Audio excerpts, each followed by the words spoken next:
Hey listeners, thanks for dropping in. I'm Christy.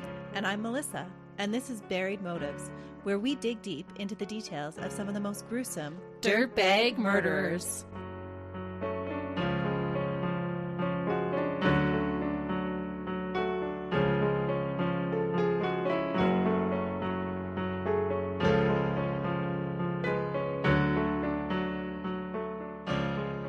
Hey listeners, Welcome back to Buried Motives. this is take 2 of this case. It really is. We tried last night to record, but we actually gave up because the wind was so strong. We were having a full-on winter blizzard. The winds were as strong as 70 kilometers an hour. So tropical storm minus the tropics. Add in blowing snow and poor visibility. Well, Melissa had to drive home. Tell us about that, Melissa. It took some creative driving to get home from your house.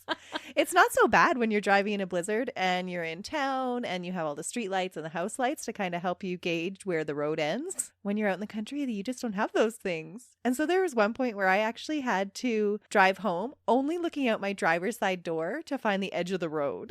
Oh my goodness. I would have been crying. I hate winter driving. But that's why we're recording again today. Take 2. Here we go again. This is actually a case that I don't think I'm familiar with when Melissa told me the name of the case, so I am excited. Which I'm so surprised about. Yeah. That you don't know this one. Unless we get into it and then I'm like, oh wait, yeah. I've heard this one. Christy knows all the cases. Not all of them, but a lot. So today we're going to be talking about the insanity plea. It's always been a fascination for me. It's not because I don't think that we should have compassion for people that are legally insane and that there is a difference between somebody who's in their right mind who commits a crime and then somebody who isn't in their right mind. And their accountability should be on different levels, I think. For sure. I think still held accountable, but yes, on different levels. Yeah. But it's the debate over what is sane and what is actually insane and the interplay of guilt and responsibility that leaves me confounded. We've covered a lot of cases that often have conflicting opinions between the experts about if the perpetrator is responsible for their actions or not. Oh, for sure. We often have cases like that. Where you get one expert that's saying that they weren't responsible for their actions because of such and such, and then you get another one saying, no, they were totally in control.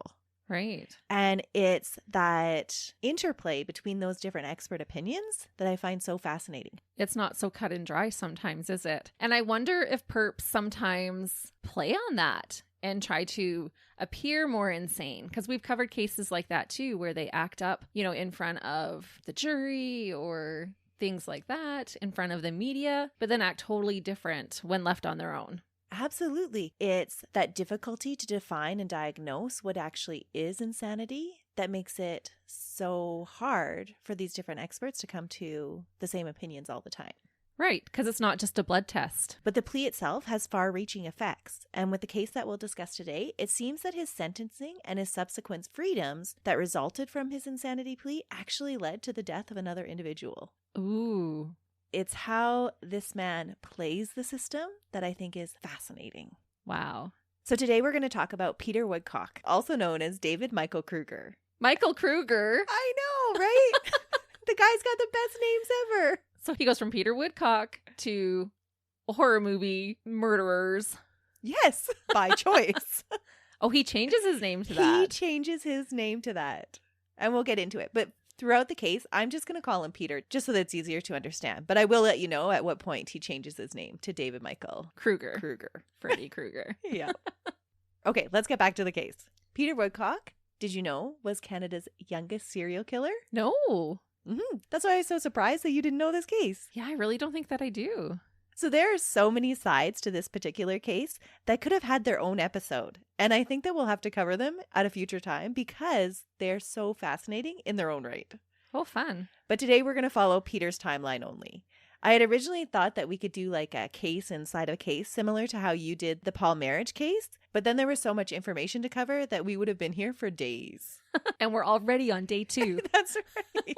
So make sure to check out Buried Motives in the future for connected cases. Ooh, I'm 'Cause excited. I'm definitely going to do one of them. So Peter was born on March 5th, 1939, to Waida Woodcock, a teenage factory worker in Peterborough, Ontario. There are some limited reports that questioned if Waida might have been a prostitute at the time, and it was believed that she was between the ages of 17 and 19 and was unwed when she gave birth to Peter. Okay. Peter would stay with his mother just a short time. Within a month of his birth, she fully surrendered him to the Children's Aid Society. At the time, the Children's Aid Society was a charitable organization founded on the principle of providing aid to underprivileged children and to prevent cruelty toward them. There's not a lot of reasons why she gave up her child in the documentation, but from a description given of his early years, and just a base knowledge of how difficult it would have been for an unwed mother in 1939, you can make an educated guess that she didn't feel that she could care for him. Oh, for sure. Yeah. And if she is having to do sex work, that's not a safe environment. What do you do with a new baby while you're out working? That's right. And it didn't sound like she had much family support. Well, I was just going to say in that year, like 1939, a lot of families would have disowned you if something like that had happened. And she may not have already had the family support, because if she's working both of these jobs at 17, she probably doesn't have a safe place to go home to. Mm-hmm. So she tried to give him the best start that she could by surrendering him. That's right. She did breastfeed him until he was a month old, and it was difficult to gauge from the documentation if she had breastfed him and tried to keep him for a month and then decided to give him up, or if she had tried to give him up right away to the Children's Aid Society, but he had such difficulties feeding and wouldn't take a bottle that they continued to have her breastfeed him for at least a month. Oh, wow. But right from the very beginning, Peter showed difficulties with almost everything. Oh, so interesting. Right from birth, he had difficulty feeding. He would cry nonstop and would refuse to sleep. And today, we know that these are all warning signs of future mental health issues in infants. Really? Yeah, so when we go over an infant's history, when we're having the history described by the parents, those are things that you're watching out for. Wow. And it's just their inability to cope with the world around them and to regulate. You're talking about extreme, like constant. Extreme crying, extreme feeding issues. Right. Yes, and never, ever sleeping. But don't worry, any new moms that are listening. It is normal for our babies to sometimes not want to eat and be fussy and not sleep and that kind of stuff. That's right, because this is such an extreme case. This is For not sure. the norm. But those are some of the things that you watch out for. I just find it so fascinating that right from the very beginning, he was displaying some characteristics. Yeah. He was placed in several receiving homes, which today we would call foster homes. Okay. But his stays were all short-lived. And that's not a big surprise for a baby that is so difficult to take care of. He was too much for any of the families to actually handle. It's taxing when a baby won't stop crying. So there are reports that he had difficulty forming any attachments with any of his caregivers and would have difficulty developing language skills as well. Again, both red flags to future problems. So I'm really curious how you're going to take this to starting out with all these signs of a mental illness to, no, he was faking it, because you can't fake it as a baby. You can't fake it as a baby, but just because you have a mental illness doesn't mean that you're insane and not criminally responsible. Oh, very true. Mm-hmm. I'm just really curious how this is all going to interplay with one another. It's the experts' opinions. They eventually do declare him insane, but then there's certain things that he does that I'm like, wait a minute, because we've covered so many other cases that say, oh, that person isn't insane because they did X, Y, and Z. And in this case, you'll find that Peter does X, Y, and Z and is still declared insane. Huh. So maybe plays it up a little. It's an interesting time to have any mental illness. For sure. You did not have the resources and the help that we thankfully have today. But I think it's important to point out that at this time, there wasn't the same understanding of attachment that we have today. It was actually a policy of the Children's Aid Society to frequently move their wards between foster homes because it was the belief of the day that it would be more detrimental to the children to form attachments. Oh, yeah. Mm-hmm. Which is not true. It's not true at all. But you can see how they thought that, right? So they purposely moved them frequently so that they would never form attachments. That's so sad. And now we know how important that early childhood bonding and attachment is. Absolutely. This belief didn't help Peter in any way. Aw. Peter's early speech was described as strange whining animal noises that did not resemble anything like childish babble that his caregivers expected. Oh. He would scream when anyone approached him. That's eerie. So he just had a threat bias that he needed to protect himself from anyone and everyone. Oh, that is really sad. At such a young age, he felt like nobody else was going to protect him. He felt in danger. All the time. Yeah. Yeah. Aw, and babies shouldn't feel that way ever. No. there are reports that at least one incidence of abuse took place. At the age of 2, Peter was brought to the emergency department after a beating left him with an injured neck that required treatment. They called it a twisted neck on the doctor's reports. Oh, that's terrible. Mhm. And this was from one of the foster homes. This is one of the foster homes. Oh, shame on you, foster home. Yep. On a 2-year-old. Oh. But can you imagine what it was like to live with this child? That if anybody approached him, he would just scream at the top of his lungs? Yeah, but I wouldn't twist his No, neck. and you wouldn't. But would you, Nurse Melissa? I would not. But I'm I just have kidding. felt that rage, right? I've been that parent that has this baby that does not ever stop crying. Yeah. And you do get to that point where I need to put you down and I need to go into a different room or else I am going to hurt you. I have had definitely moments in motherhood where I have given myself a timeout because, okay, I'm going to escalate here. I'm going to yell. I'm going to do whatever. So I think it's best if I lock myself in my room, have a little cry, and then I can face you again. This is best for both of us. Yes. Right? So I can totally empathize with that urge to do it. Not that I would actually follow through on the urge. No, but that Yeah. foster home, total dirtbag. Yeah. Yeah. You don't ever. There's no excuse. There is no excuse. I don't care how much a baby hisses or growls or animal noises at you or screams. Yeah. Never. Never Yeah. okay. Just so sad. It really right? is.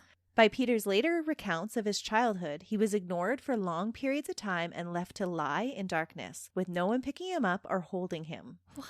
So that's how he recalls his childhood. But I want to point out here that these recollections that Peter makes kind of after the fact are after years and years of psychotherapy. Okay. And I'm not sure how believable these accounts are, given other information that we'll learn about Peter's manipulation and storytelling later in life. But given the situation and the time period, they're definitely plausible that he was just left alone and left to cry. But he recalls having these vivid memories of being left to lie in the dark as an infant. Really? Mm-hmm. People actually have memories of infancy? That's what his claims are.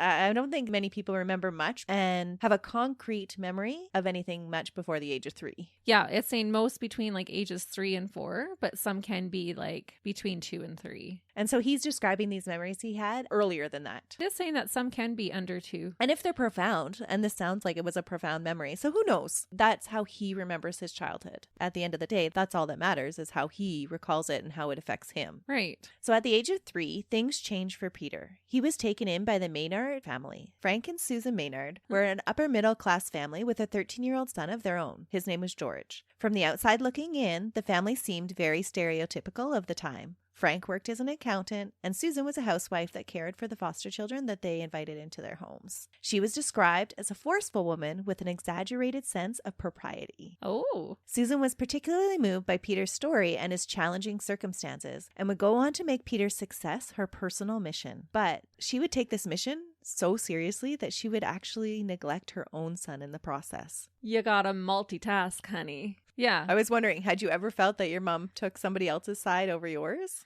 No, but it can take their time, Yes. right? And I was a little bit older when they started to foster, and so totally fine because those kids needed some time. Mm-hmm. And I never felt neglected in the process. Well, apparently George did feel neglected. Aw. And not just George, but her husband also, Frank, felt neglected as well. Huh. But I thought it was interesting that she was already showing this propensity to be obsessive about Peter. That is interesting. Mm-hmm. Susan would ensure through hours of tedious tutoring and therapy that Peter learned to walk and communicate. Wow. Which is incredible because he was, Yeah. up until age 2, he had no verbal skills whatsoever. Others' criticism of the odd little boy and the peculiar way he walked just made Susan that much more protective of him. And for the first time in his life, Peter developed a bond with one of his caregivers. Although it was a little bit of an odd one. But at least he has someone in his corner for the first time ever who is fighting for him and isn't leaving him in the dark to just cry or twisting his neck. Absolutely. Yeah. So he developed a really, really strong bond with Susan. Well, it's his first bond he's ever had. Supervisors from the Children's Aid Society and different physicians would make comments about the relationship with Peter and his foster mother. He would cling to her like a lifeline and would be what is described as excessively affectionate towards Susan. Okay. I'm trying to see the downside of it at this point. If he has this overly strong attachment, at least it's doing some good. Peter recounts that his mom had an accident, or Susan had an accident while she was at a train station and somebody had pushed her down. And after spending some time in the hospital, they brought her back home, and what he remembers is that everybody had to be really really quiet around her and that she was just given the right to just yell and scream and do whatever she wanted when nobody else could do that. And so he thought it was unjust that she was getting to display these odd behaviors after this injury that she had. And it sounds like from his recount that she had a concussion. Oh, She was pushed down and she injured her head. And yeah, everyone had to be quiet. Yeah, everyone had to be quiet around her. And then she just got whatever she wanted. If she wanted to watch TV,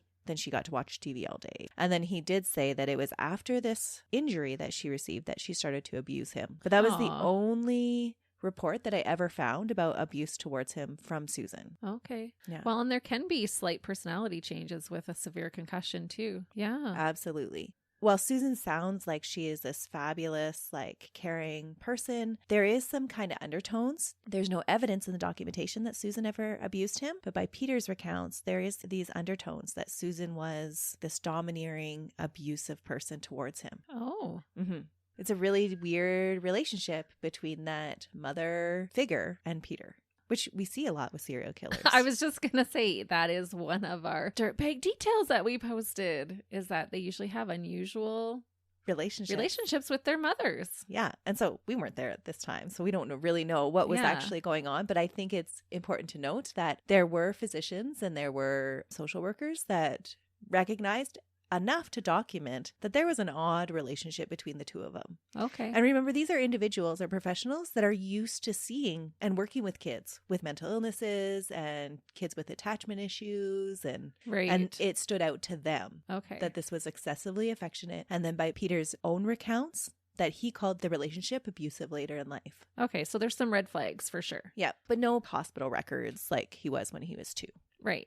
At the age of 5, Peter would develop the habit of wandering off. Some of these wanderings were to avoid children of the neighborhood who would tease him relentlessly because apparently he had this funny little duck-like walk where he would swing his arm and his leg at the same time. It was just how he learned to walk. And his wandering was an effort to control his anxiety that he felt around others. So he would just wander off by himself and hide in bushes just to get away from other people. And we've talked about this so many times. Don't bully. No. They can grow up and become serial killers. It's not a good thing to do. It happens often. Mm-hmm. There's so much documented bullying in his little life. Yeah. The bullying would continue throughout his public school career. Some of his wanderings, though, did serve to fuel his passion for streetcars. From an early age, it was recounted by several people who knew him that Peter would study streetcar schedules and then wait on the street and time the cars to see if they were punctual or not. Oh, that's fun. So he had this huge fascination with streetcars and their routines and schedules. Huh. It does sound familiar, right? Yeah, it sounds like autism, is it? Never officially diagnosed. Of course, not in this time. No. But there are several of these characteristics that I think you would call autism today. Yeah. Or at least somewhere on the spectrum. For sure. So from the ages of 7 to 12, Peter would receive extensive therapy at Sick Kids Hospital because of his fragile emotional state. When he entered school, it became clear very early on that Peter was not well suited for public school. It was suggested by the Children's Aid Society that homeschooling or to have Peter institutionalized with other damaged children would be the only way that Peter would learn. Okay. Mm-hmm. And so is that what happens? No. Oh. Susan instead chooses to put him in private school. Oh. Because she's like, nope, you're not putting limits on him. We're not institutionalizing him. We're going to give him the absolute best education. And they paid for private school for him. Now, are they still fostering or have they adopted him by this point? They're still fostering him. Okay. So it's during this time that actually Susan expresses a wish to adopt him. And she's told by the doctors, you are crazy. Do not adopt this child. Really? Mm-hmm. So it's discouraged by many of the professionals around Peter. Like, you don't want this child. Don't adopt this one. Yep.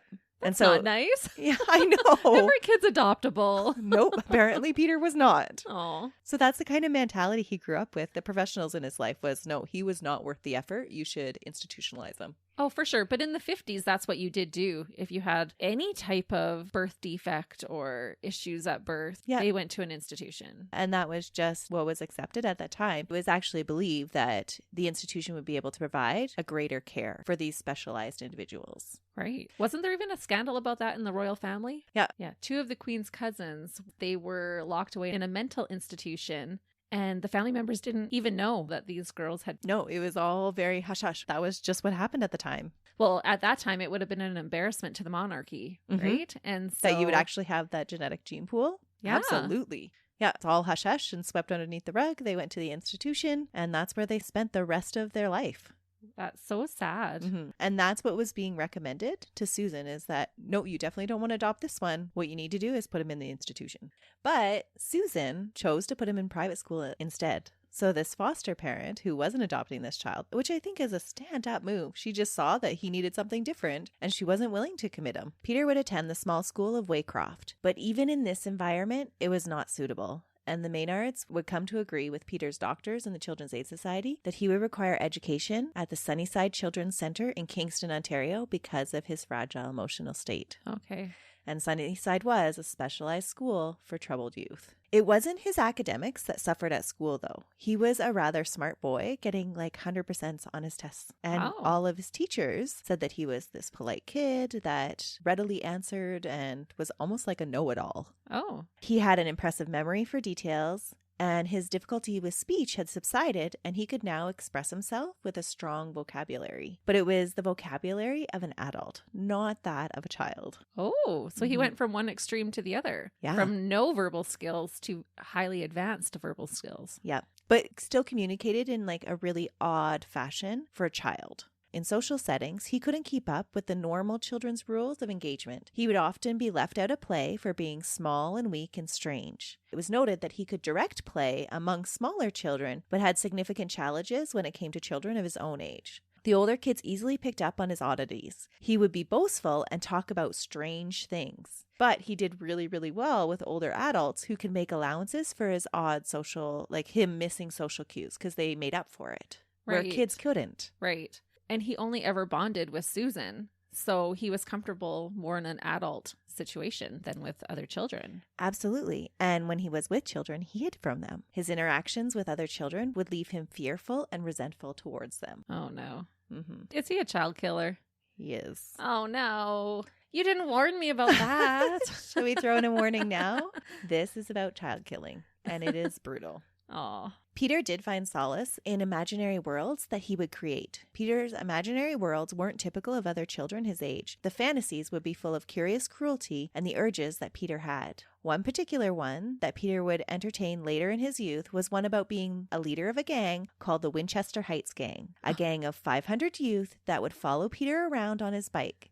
In this imaginary world, Peter was the one everyone wanted to be and was the one that was in charge. So these fantasies would go on throughout Peter's lifetime, even into his adulthood. That's wild. Mm-hmm. But come on, who doesn't want to have a gang of 500 following you on your bike? And it totally makes sense with his upbringing of why he would want that gang and want to be the leader and want to be in charge. Sure. And yeah. And there are so many that, like 500 youth. That's like that's an lot. Insane number, right? But just everybody wanted to be in his bike gang. In real life, Peter was undergoing therapy sessions and he was using the things that he learned there on other vulnerable youth. And he's actually manipulating the other children. Wow. Mm-hmm. He would convince classmates that if they wanted to be in the gang with him, that a favor was required. His favors for entrance were often sexual games played when adults weren't present. Aww. Peter, at the age of 13, was caught fondling an 11-year-old girl, and then Peter would later claim that he had sex with a 12-year-old, but that it was consensual. What? Mm-hmm. So we're getting into our dirtbag stage now. Yes. Less, oh, poor Peter, and more, oh, maybe we've just created a monster. Yeah. Or did he start out as a monster because he had all these issues? Right from the very beginning. In reports by the Children's Aid Society made during the time that he was in school at Sunnyside, Peter was described as slight in build, neat in appearance, bright eyes, and wide open worried facial expression, and moves rapidly, darts ahead, is interested and questioning, and constantly in conversation. That paints quite the picture. At the age of 10, doctors at Sick Kids Hospital believed that Peter displayed schizophrenic tendencies. And by the age of 11, he was being described as an angry little boy with very little self-control and acting on everything that entered his mind.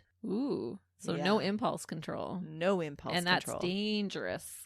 Mm-hmm. But does it mean he's insane? I don't know. It depends on your definition of insane. Yeah. And that's where you go back to all these different experts that have differing opinions. Yeah. Different criteria of what makes you insane. Right. But you think it should be more standardized because it has such far-reaching effects. So I looked it up. The definition of insanity is just the state of being seriously mentally ill or madness. It's so broad. Yeah. Because I don't think everybody who's seriously mentally ill is insane. Not by the sense of how we use that term. No. Well, for me, when you think of insane, it's more so that they have no control over their actions. Right. And they have no understanding of what they're doing. Right. I don't know. For me, if you are with it enough to know how to manipulate somebody and use things to your advantage, that to me doesn't scream insane. No. Because you have an understanding of what you're doing, your actions, and the consequences that they'll lead to. Yeah, that to me is more being calculated. That's right. Yeah. So although Peter was never thought to be violent by any of his psychiatrists or the social workers that worked with him, there were several signs of his violent tendencies when viewed in hindsight. During an outing at the Canadian National Exhibition with a social worker, he expressed an interest in having a bomb fall on the fair that kills all the children. Which, that's dark. It is dark, but I thought, okay, let's think about what his upbringing is. Children are always so mean to him. Yeah. And so maybe that was just one of those thoughts and he just voiced it and he didn't know to keep it internalized, right? Like, right. Wouldn't it be great if there were no children in the world? If I could only hang out with adults because adults liked him. Right. And let's face it, we could talk a whole episode just on intrusive thoughts. Yeah. Everybody gets an intrusive thought from time to time. Absolutely. And he just has shown repetitively that he doesn't have the impulse control not to blurt out those intrusive thoughts. Right. So who knows if that's what it was or if this was something like that he wanted to actually see happen and he theorized on it and fantasized about it. But it was a thought that he shared with one of his social workers. When he was left alone, he tore down window blinds, chopped up all of his socks, carved symbols into the dining room table, and smashed a very valuable radio of the Maynards. Oh. Mm-hmm. It was reported that he liked to sit alone and cut up all of his clothing. That's weird. Mm-hmm.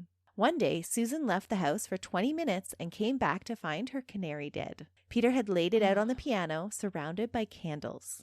What? Like a seance? Mm-hmm. He told his mother that the family dog had killed the bird. She was mortified by the murder of the canary. And from that time forward, Susan was afraid to leave him home by himself because she feared he might catch the house on fire. Whoa. And that is a serial killer characteristic. And so is cruelty to animals. Yeah. Yikes. I haven't said yikes in a while. That deserved a yikes. In September 1954, at the age of 15, Peter returned to live with the Maynards. He had finished his education at the Sunnyside School, and social workers had warned prior to his discharge from the school that he was not ready to face society. They had actually recommended that he stay a year longer, so that it sounded like the typical age to kind of age out of the Sunnyside School was 14, and they kept him a year longer because they didn't think he was ready to go home. And their warnings would prove true. He still lived in an imaginary world with the Winchester Heights gang and had an obsession with public transit running on time. He was sent back to Waycroft, the private school that he had attended earlier, and he tried to fit in by joining the Glee Club and the Drama Club, but again, Peter would be bullied, and he would switch to the Lawrence Park Collegiate School. There, other students would vandalize two of Peter's prized possessions. They pushed him down an embankment and broke his bike. Oh, kids are the worst. Mm-hmm. They also ripped the Sea Cadet badges that he had earned in Sunnyside off of his jacket. These were two things that Peter was immensely proud of. He had earned the Sea Cadets badges by completing a program and had been given the red and white Schwinn bicycle by his foster parents. The bike allowed him to escape bullies and to watch the trains and streetcars and to do other sinister things that we're going to get into. But his bike was like his most prized possession. Well, even in his fantasy, being the gang leader, it's all on his bike. That's right. And so these bullies knew what he prized the most. That's terrible. And they picked on him. A short 6 weeks later, after starting at Lawrence Park Collegiate, he would switch schools again and go to Bluerdale College, a small private institution, as a grade 9 student. And he stayed there, miserable, until grade 11. Wow. He hated school. Well, I would too if people were ripping my clothes and breaking my bike. Peter's bike was fixed or replaced after the incident, and I'm not really sure which one it was. It's just, again, he ends up with a red and white Schwinn bicycle. And with that, he rides all over the Greater Toronto area, even in the winter. Oh. Yeah. Doesn't that just make it that much more bizarre that he's riding a bike in Canadian winters? But that's what Peter loved to do so even in the winter, he would ride his bike. That's how obsessed he was with riding his bike. It was his prized possession. Then. Yeah. Mm-hmm. The Maynards knew that Peter would ride his bike to all areas of Toronto, but didn't know about his preference to frequent the more rundown areas of Parkdale and Cabbagetown. From an early age, under Susan's influence, he developed a prejudice towards people he believed to be of lower class. Unknown to his foster family, in February of 1956, Peter had begun to have violent dreams of murder and rape. Oh, no. And he believed that an alien self had entered his body and caused him to have a strong attraction towards children. Ugh. And how old is he at this time? He would have been 16 because his birthday is in March and this is in February. So just before he turned 17. Oh. Day and night, he would fantasize about killing them and finding out what their private parts look like. Peter would eventually start to act on these fantasies during his bike rides. Peter would lure young children with the promise of a ride on his bike or to shoot pigeons, and then he would travel to secluded areas around the CNE. That's terrible. Mm-hmm. And the kids would just trust him like it's a teenager, on a bike. Yeah, it's not an adult. That's low right? threat. Yeah. Mm-hmm. There, in his own words, he would participate in anatomical exploration. He would choke the children unconscious and then strip them naked and view their bodies. He would then leave them to wake up naked and afraid. Oh. There were several reports made to the police about the children returning to their parents with bruises after falling asleep after a boy on a bike would give them a ride. But there was not solid enough leads to make any headway in any of the investigations. Oh, so at this point, he's not raping and murdering them. He's just wanting to look. He's just looking at them. Ugh. Peter escalated very rapidly, and in March 1956, he created a plan to kill a particular 10-year-old little girl with a penknife to see what she would look like on the inside. Oh. His plan went awry, though, when he became afraid of the dark and feared being able to escape the ravine that he had taken the little girl to. When later interviewed about the incident, Peter would say, "It was a turning point. I was already troubled with my fantasies and dreams. This 10-year-old little girl, I did have plans of killing her. And it didn't dawn on me that she would die. Well, I knew she would die, but that would be the extent of it. I wanted to look at the arm to see how the muscles attached to it. This was going to be a very thorough anatomical lesson, though I don't believe I would have been able to name a third of the things I would have seen." What? So that 10-year-old girl does not know how lucky she was that it was dark out that night. One of the things that Peter did that raises suspicions for me about whether he was truly insane or not is that he was careful about where he chose his victims from. He went to neighborhoods that were far from his home and would never frequent the same one twice. So doesn't that mean that he could appreciate what he was doing was wrong because he didn't want to get caught? Yeah. So on Saturday, September 15th of the same year, Peter met 7-year-old Wayne Mallett at the CNE grounds while riding his bike. Oh, he's going to murder him because you used his full name. Mm-hmm.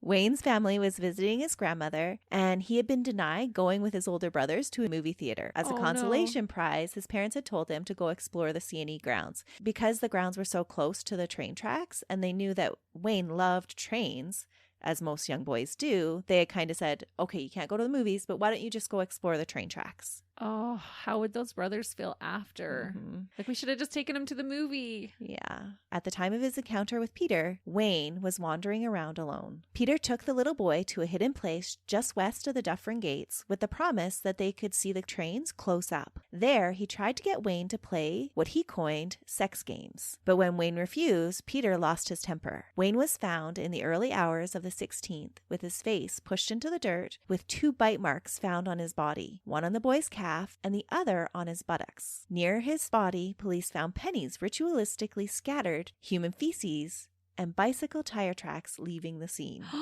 Human feces? Mm-hmm. What? Isn't that? Why? That's just what he did. You don't hear that often. Was the feces just like a final sign of disrespect? Like, was it on the victim or just beside him? Just found near. Oh, near. Yeah. Or did he just have to go? Is this a recurring thing? I gotta know. No, it's not a recurring thing. Oh, so maybe he just really had to to go to the bathroom? I don't know, but so weird. That's strange. Mm-hmm. They knew the victim had been undressed and then redressed again because of the bite marks. Right. And was there any sexual assault? No. Just the bite marks? Just the bite marks. Okay. Yeah. Oh, and how sad, like 7. But back in those days, it wasn't odd to just let your kids go out and play. No, not at all. And Toronto at this time doesn't have the reputation that it does now. Right. Actually, it was called Toronto the Good because it had such a low crime rate compared to its population size. It was more like a wholesome community. Yeah. A night watchman would come forward and say that he had been stopped by a strange-looking teenager on a bike who had asked him if he ever found bodies in the bushes at the CNE. Oh. And if he had found bodies, what would you do with them? The guard then asked the boy if he had seen a body, but the boy answered no. He did see a boy, however, that looked just like me running out of the bushes. So this is showing some forethought as well. Exactly. I'm going to tell him that there's a boy that looks just like me that I saw running out of the bushes. I'm trying to cover my tracks. Yeah. The description the guard provided was of a boy about 14 to 16 years old, slight build, just over 5 feet, straight dark hair parted to the side and combed over, a gray windbreaker, a t-shirt that was white with red horizontal stripes, dark pants or blue jeans, well-spoken, with a voice that still seemed boyish, and with a very nice touring bike. Remember, he's talking to a security guard, so they're trained to remember details. Yeah, right? to pay attention. So here in our story is where we come to one of the possible side cases. The police used this witness's account to hone in very quickly on a 14-year-old boy named Ron Moffat. Despite not fitting the witness description, having an alibi corroborated by several others, and being unable to ride a bike due to an inner ear injury, he was the prime suspect that was brought in for questioning. Why? That sounds like, okay, he looks kind of like him, so let's pick him. So Ron had skipped school and he was hiding from his parents, and his parents reported him as missing. And so the police thought, oh, here's this kid that he's not going home. And he kind of matched the description. Actually, he was a little bit taller. His coat was the wrong color, but they kind of made it work. And after a coerced confession, Ron Moffat was charged and found guilty of Wayne's death. What? Yep. They got him to confess? They did. Yeah. He picked the wrong day to skip school. Ron Moffat's story is one of those ones that we could cover just for interest's sake. For sure. Right? That's terrible. It is awful. He was 14, you said? He was 14 at the time. Meanwhile, Peter continued on his sickening bike tours. Just 1 month after he had murdered Wayne, he met Gary Morris, a 9-year-old that was playing outside in Cabbagetown after attending a movie. Peter would later confess, "I was always on the prowl for someone, and since he was so interested in the bicycle, he seemed like a good catch. He was small, only 9 years old. I asked him if he wanted to go for a bike ride, and he said sure. He rode on the bar side saddle. Cherry Beach was about a mile away. I knew Toronto well, and I had several of these parts picked out." So he knew all these secluded areas of Toronto. Yeah, and so if he's picked out these areas, that's premeditation. Mm-hmm. He's just waiting for the right victim. That's right. And he was good at picking them. Yeah.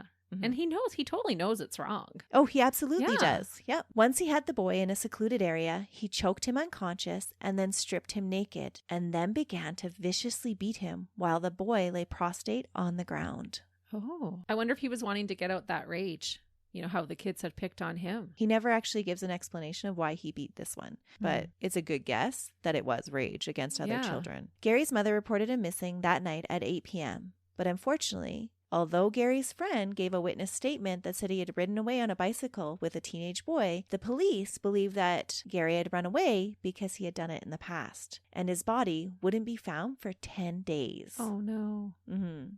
So because he had run away in the past, they just figured, oh, he's just run away again. And they kind of discounted his friend's witness statement that a boy on a bicycle had taken him. Yeah. So not the best police work going on right now. But you have to remember, Toronto at the time isn't used to a lot of crime. And so their detectives and their police are actually really inexperienced. The coroner would determine that Gary had died of a ruptured liver. His body would have Peter's bite marks on his neck. And like the first murder, Peter had ritualistically spread items around the crime scene. This time, it was paper clips. And like his first victim, he had redressed Gary's body. And they didn't make the connection to the first one?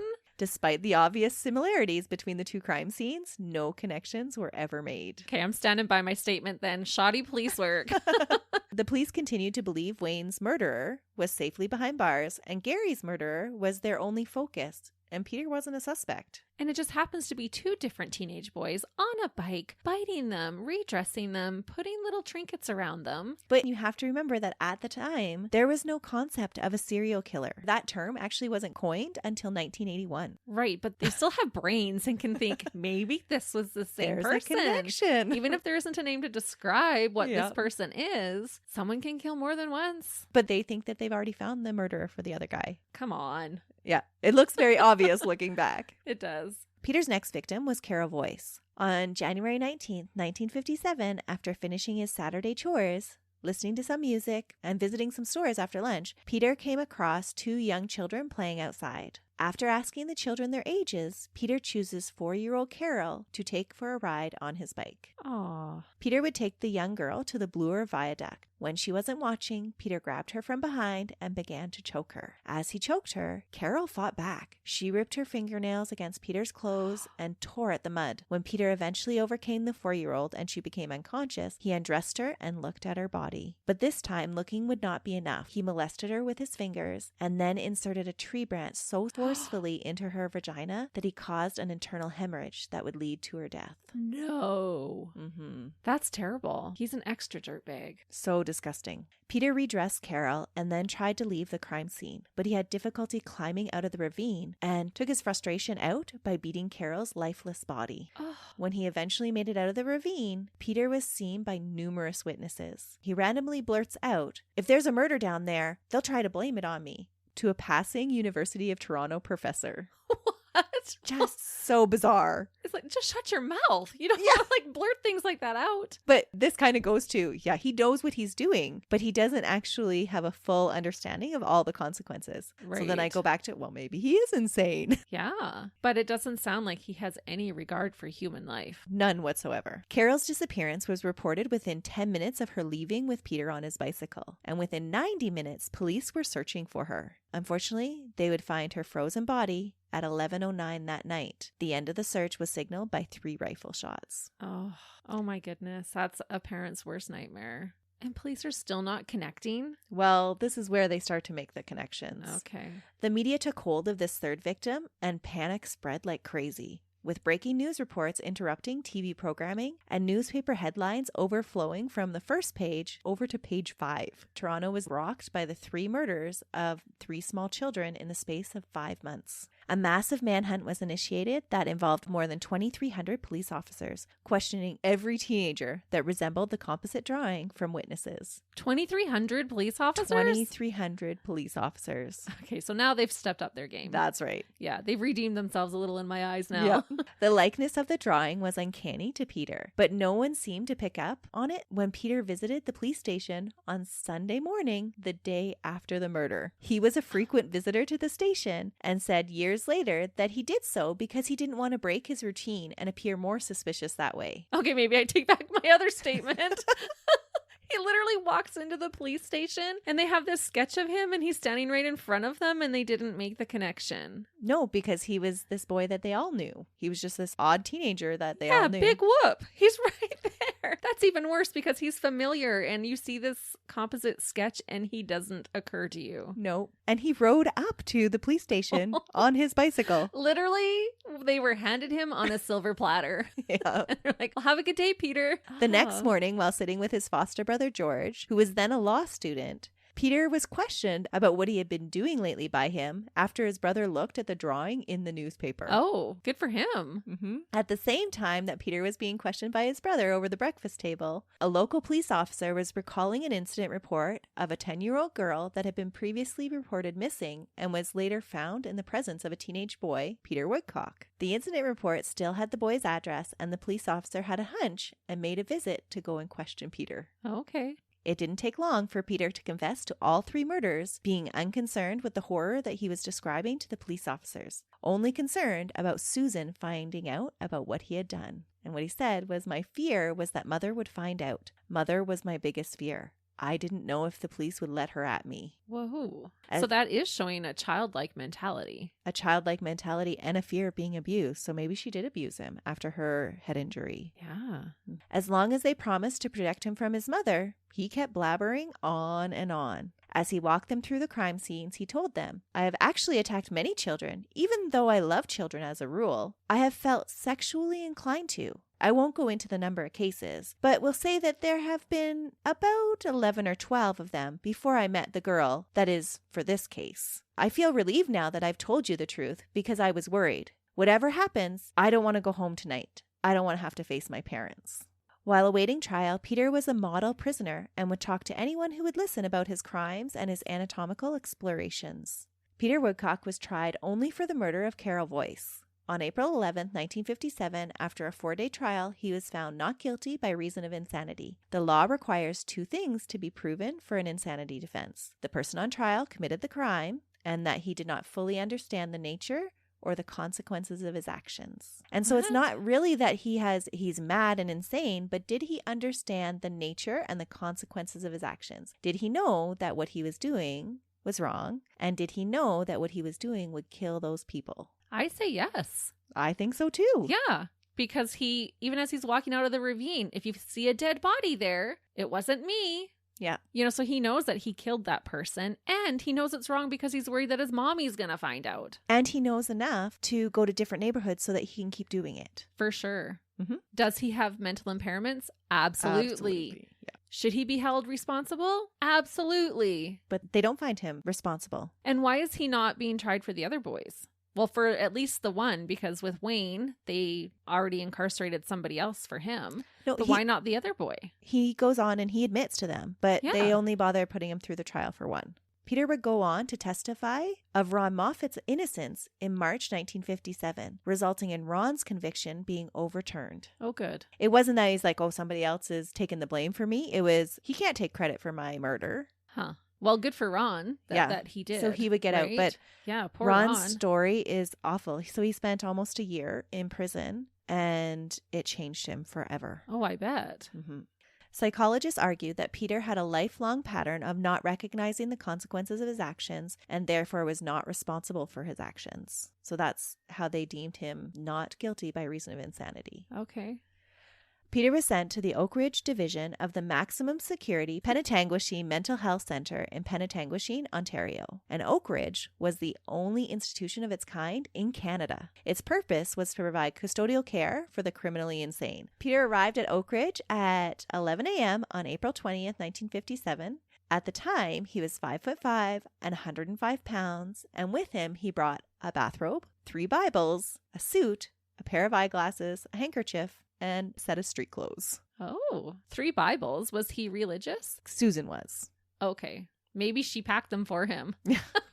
He needed 3, not just one. Well, if your son had done those things, maybe you would pack him 3 Bibles too. Or did he keep them, one for each murder? Ooh, that's a sinister thought. During his first year there, Peter displayed some very unusual actions. He was described as being smarter than all the other patients and more sane. But the institution wore on him, and without access to his other coping mechanisms, he settled into a depression. In October 1957, Peter took a 1/2 meter, or just over 19.5 inches, of knotted copper wire from an electrical cord and inserted it into his penis. I was not expecting that. He did some really strange things. 19.5 inches? Mm-hmm. That's doing some damage. It did.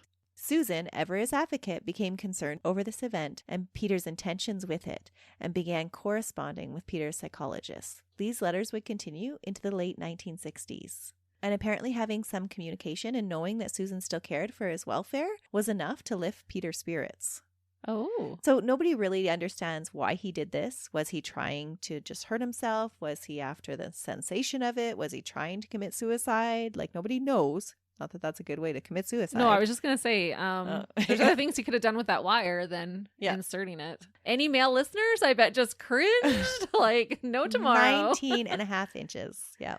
As his groin healed, he became the busiest homosexual in the mental health facility and was constantly being reprimanded for being in other men's cells or rooms.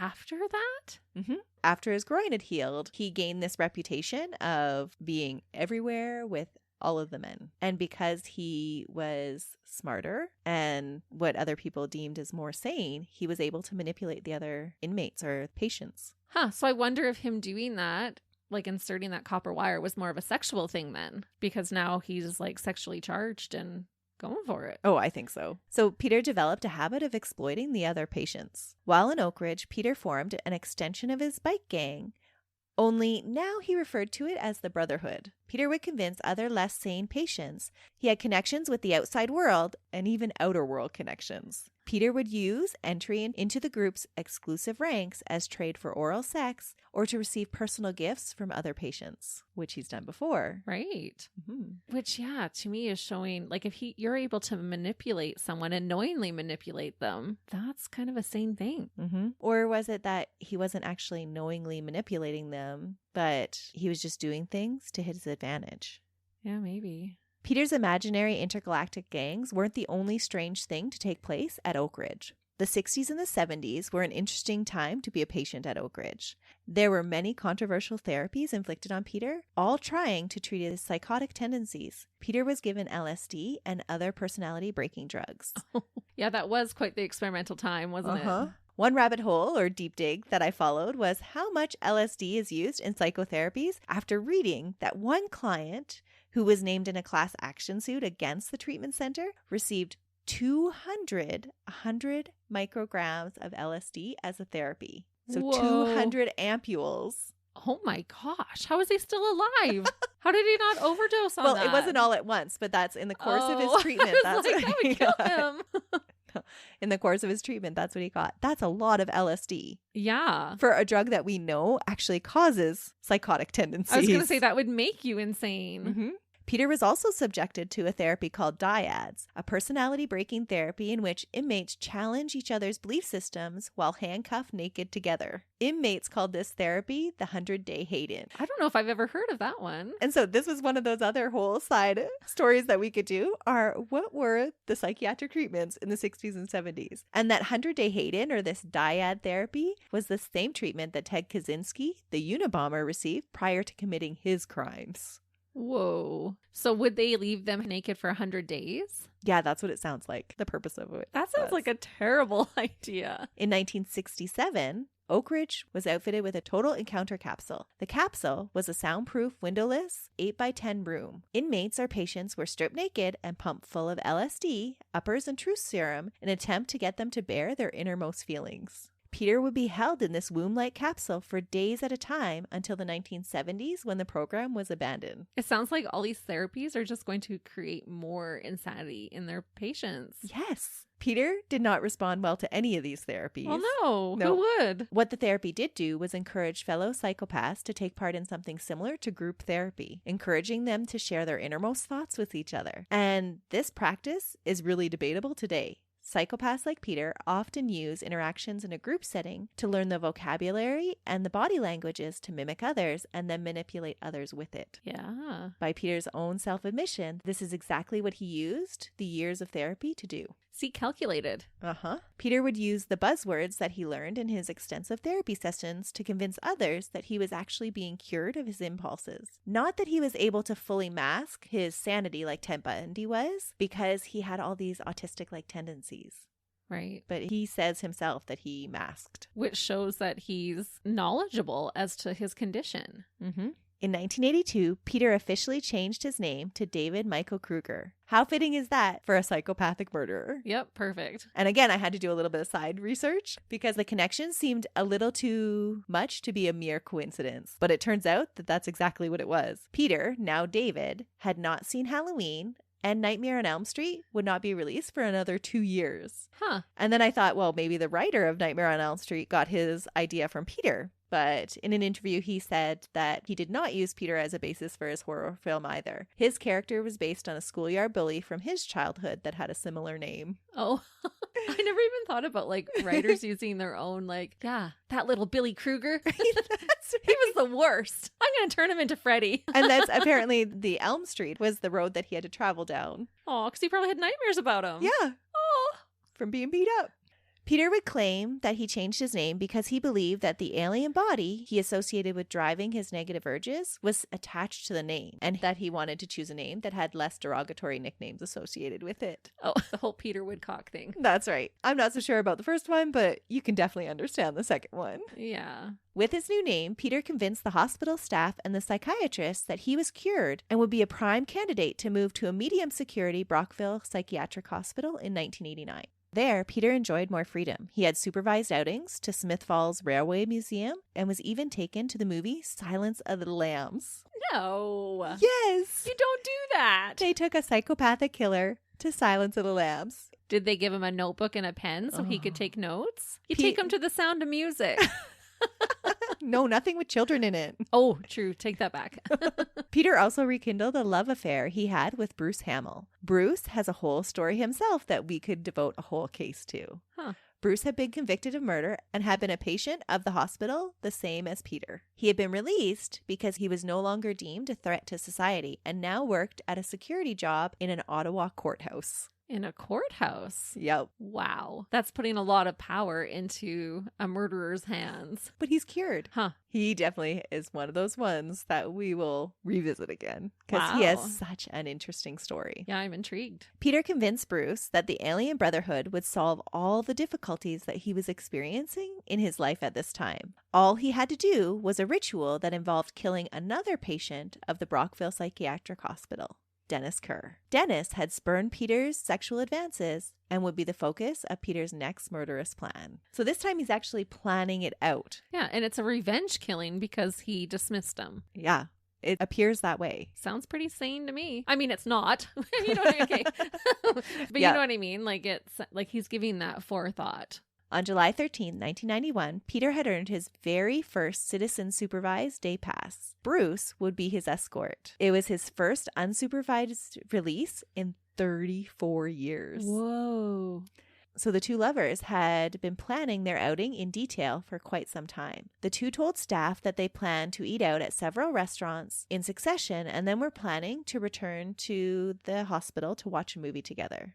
But that wasn't the truth at all. No, they're going to go kill Dennis. Absolutely. Bruce visited a Canadian Tire store prior to picking up Peter. With him to the store, he brought a large pipe wrench wrapped in newspaper. Bruce spent more than an hour looking at every hunting knife before choosing one and then adding a hatchet and a sleeping bag to his cart.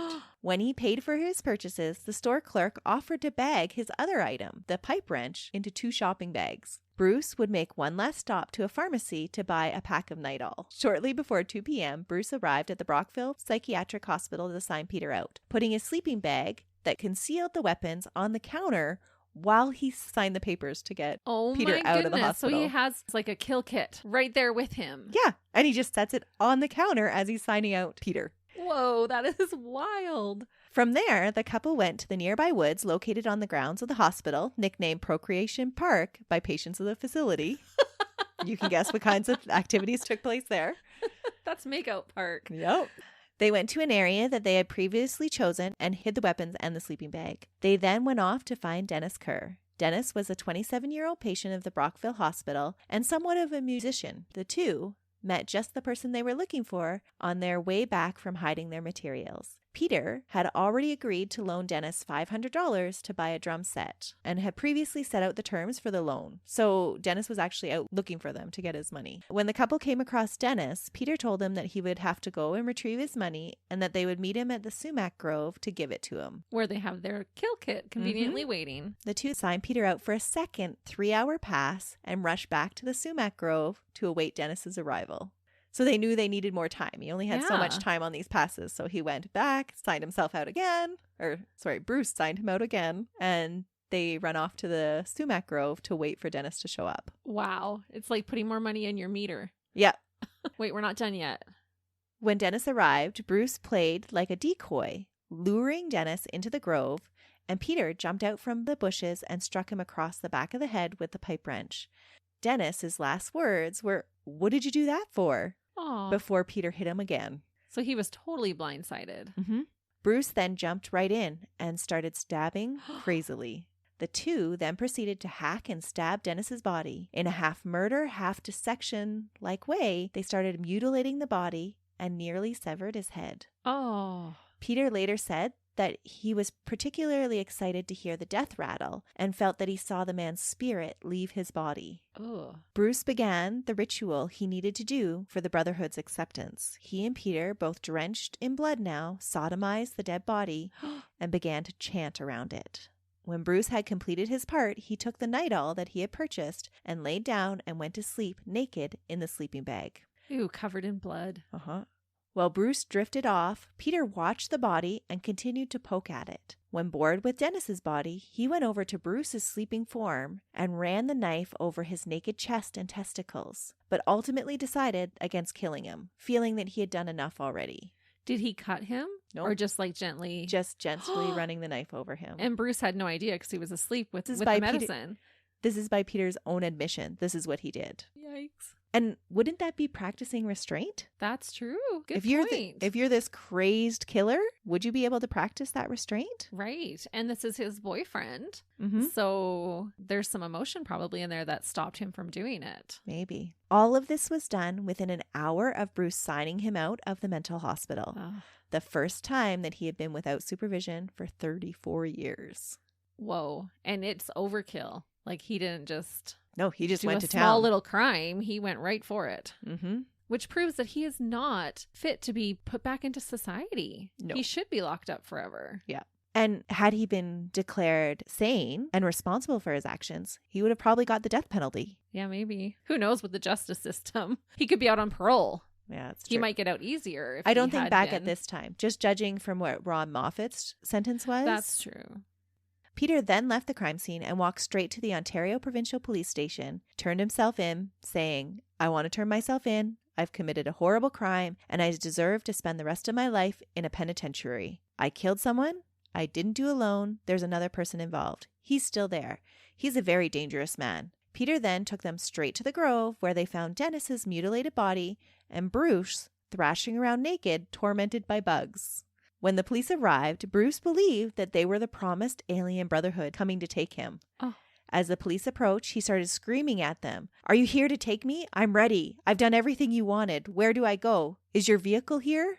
He flew into a psychotic rage and had to be tackled to the ground by the police officers. So he's the crazy one. And with Peter turning himself in, he knew dang well that there was no aliens coming. Yep. Yeah, I don't think he was criminally insane. I agree with your assessment. Yeah. That if he actually thought aliens were coming, he would have waited for the aliens like Bruce did. Yeah. Right? Bruce was taken straight to the Brockville lockup. They didn't even bother. He was like, "No, he's insane. We're just taking him right back to the hospital."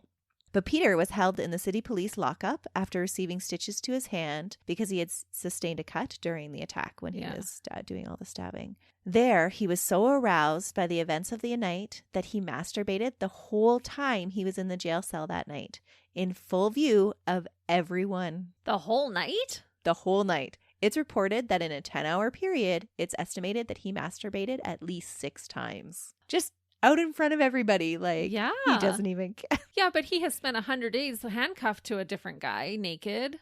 Yeah, that's true. Right? Like, that would get rid of those inhibitions, probably. Mm-hmm. So then, in the course of trying to treat him, did they make him so much worse? Oh, I'm sure. Yeah. I don't think they helped. Because look what he did on his very first day of freedom.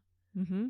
For the murder of Dennis Kerr, Peter Woodcock was transferred back to Oak Ridge Division of the Penetanguishene Mental Health Center. In the years after Kerr's murder, he has tried to explain why he killed, but his reasons have never been good ones. In a 1993 interview, he said, "I'm accused of having no morality, which is a fair assessment because my morality is whatever the system allows." So essentially, he committed the murders because no one stopped him from doing it.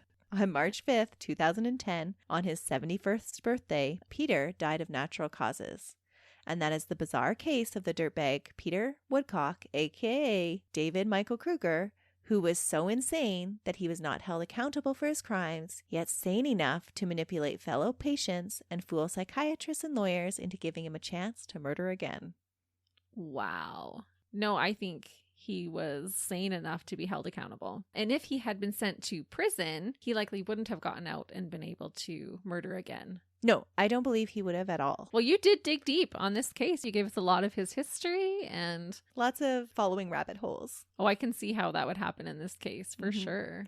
So I'm curious where you're going to take us next week. Well, next week is Valentine's. So next week you'll be bringing us a Valentine's Day story then. I will. I will give you a Valentine's Day story, buried motive style. Ooh, is it another star-crossed lovers one? It's not. It's a love story made of nightmares. Let's just say that. Oh, so I can only imagine. But until then, we hope you have a wonderful week. See ya. Bye.